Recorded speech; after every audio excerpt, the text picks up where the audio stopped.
¿Cómo manejás esto? Hoy no te metieron ningún gol. ¿Qué tan importante es para vos eso? No, para mí era importante. Para mí era importante, pero siento que aunque me hagan un gol, no pasa nada y que por ahí si el gol es mi culpa o sea, tipo, como que me como el gol, que no pasa nada y que después tengo que seguir jugando igual. Bueno, ¿jugás mucho con los pies? ¿Te gusta? No, no tanto, pero juego bastante igual. Bueno, ¿cómo viste el partido de hoy? No, lo vi bien. Al principio pensábamos que era un rival que era, o sea, que era muy, muy difícil, pero después con el traslado del partido nos fuimos dando cuenta que, o sea, que lo podíamos jugar. ¿Cómo viste el partido de hoy? Bien, bien, nos faltó llegar al arco, nos faltó meter el gol. ¿Cómo se preparan para lo que resta el año? Porque esto es un poquito el comienzo, ¿no?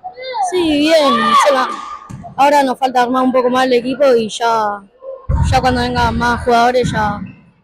Esto en torneo de verano, lo que importa es el campeonato, ahí ya vamos a meter más. ¿Qué es lo que más te divierte de jugar? Jugar con mis amigos. ¿Sos más competitivo o disfrutás un poquito más del partido? Competitivo. ¿Cómo vivís un poco el afuera siendo mamá y teniendo ahí las emociones a flor de piel?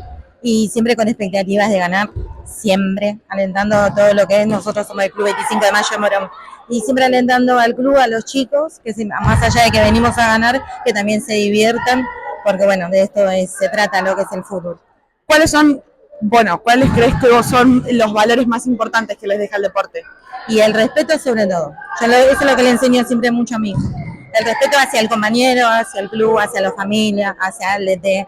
Para mí lo principal es eso, el respeto ante todo. ¿Cómo es un poco la contención cuando a veces las cosas no salen y los chicos se frustran? Sí, a mí me pasa con mi nene, que es 2015, es terrible porque se angustian mucho.